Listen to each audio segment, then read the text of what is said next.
You guys remember Quantic Dream, right? The studio that brought us widely acclaimed narrative driven games like Heavy Rain, Beyond Two Souls, and Detroit Become Human? Did you know they recently did a new game that has nothing to do with any of that stuff at all? As a matter of fact, it is a free to play multiplayer MOBA game called Spellcasters Chronicles. And I was completely unaware of this game until I saw that the game is canceled. That was as of today, they have canceled the game.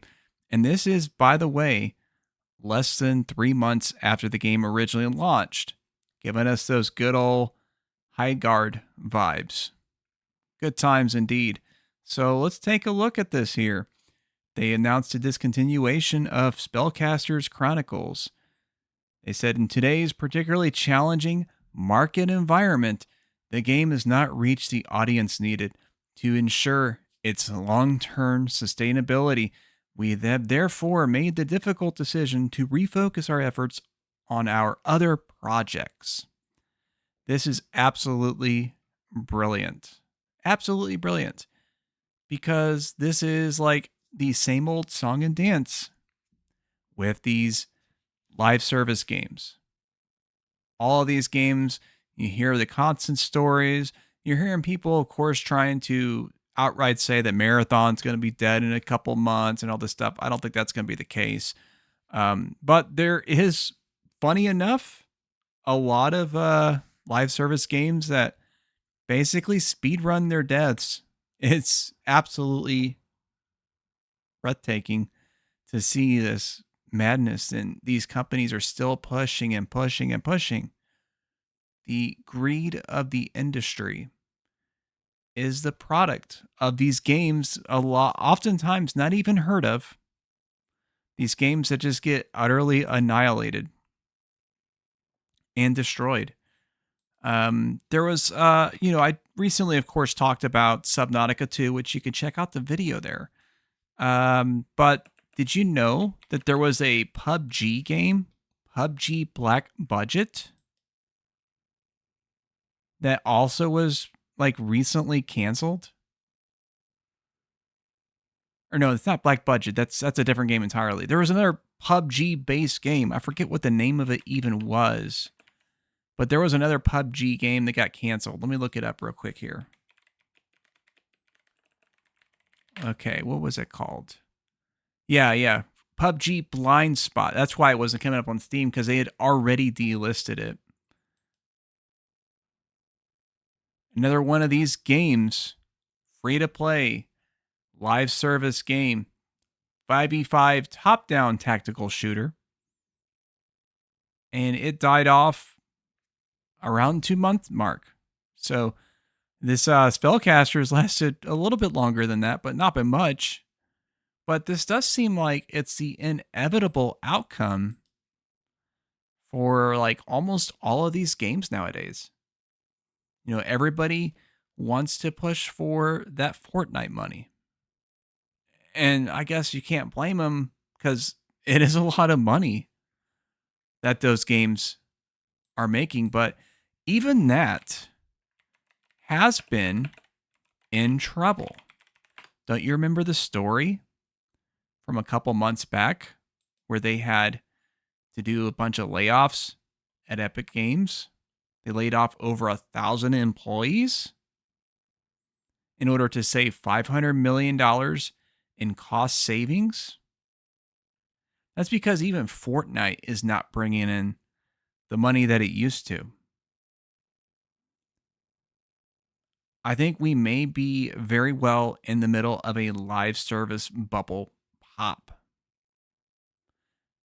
Now, it's not to say that we're not going to have live service games continuing on going forward. There are plenty that are still pretty successful, but only time will tell. Like, I even hear people talking about stories of Arc Raiders is falling off.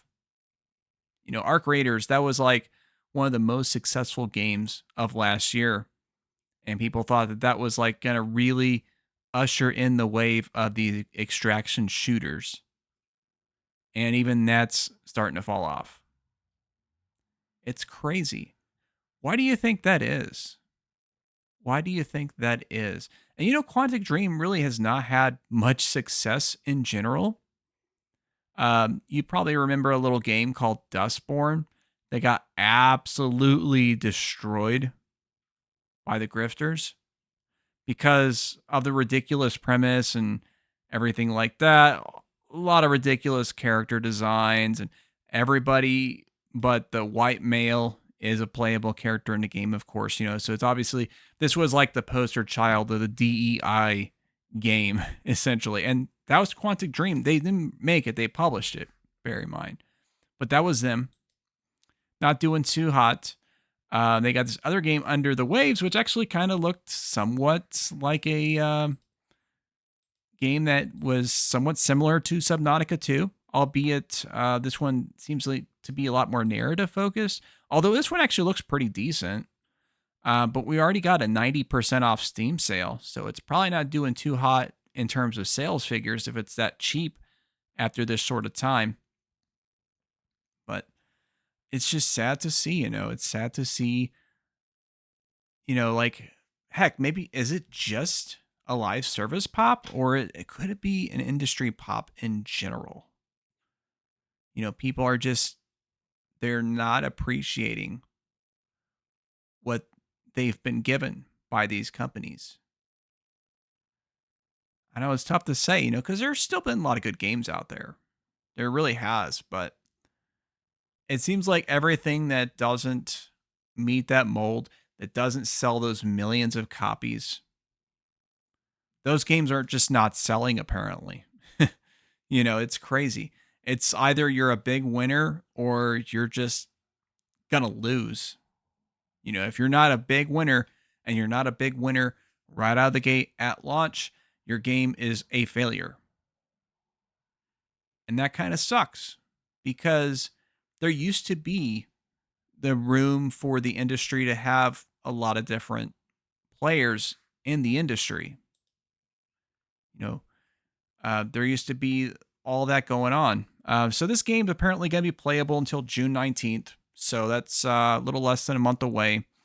I had seen from some of the Steam reviews that apparently it's already basically dead. Like, I saw one of the reviewers saying it was like 15-minute queue, then 25-minute queue, game is dead right now, which makes sense. If you know a game is going to be dying, and it's going to be dying in that quick of a fashion, and you don't really have even much of a time investment in the game, are you really going to bother? Are you really going to bother at all? It was kind of funny because, like, whenever they announced the Highguard shutdown, at the same time they did that, they released a final patch or something like that with some new stuff. I didn't bother even checking it out because, like, what was the point? Like, oh, okay, that could have been cool. Sucks I'm not going to play it next week. Like, what was the point? Because I remember I did a video saying I was going to cover the game again, and then I never did, and that's part of the reason why. Because it was pointless to. It really was. And, like, they had something there. I think they really did have something there, but they definitely miscalculated. And, it seems like a very common theme with a lot of these games. They miscalculate the market. They miscalculate what gamers want. And also they miscalculate, things that maybe gamers don't realize that they want until they see it. That's something you can often see, like games that really do mind-blowing things with the mechanics and everything like that. Like, of course, recently Pragmata, for example. It's a AAA game that actually does something that I don't think a lot of people realize they wanted from a AAA game, with the hacking mechanics, in particular with the combat, was actually really innovative. It's been a hot minute since we've had a cool mechanic like that in a AAA game that kind of mix things up and not just make it the same with prettier graphics. So, but I just wanted to sound off on yet another live service death. Ring the bell for them. Bring out your dead. Bring out your dead. Okay, so I hope you guys enjoyed this video. If you did, be sure to check out the most recent video that I did. It's right above my head, of course. And in the other corner, you're going to see something the algorithm's going to send that's probably fire. I think it is. It probably is. And then don't forget to subscribe if you haven't already. But that's going to be the last line.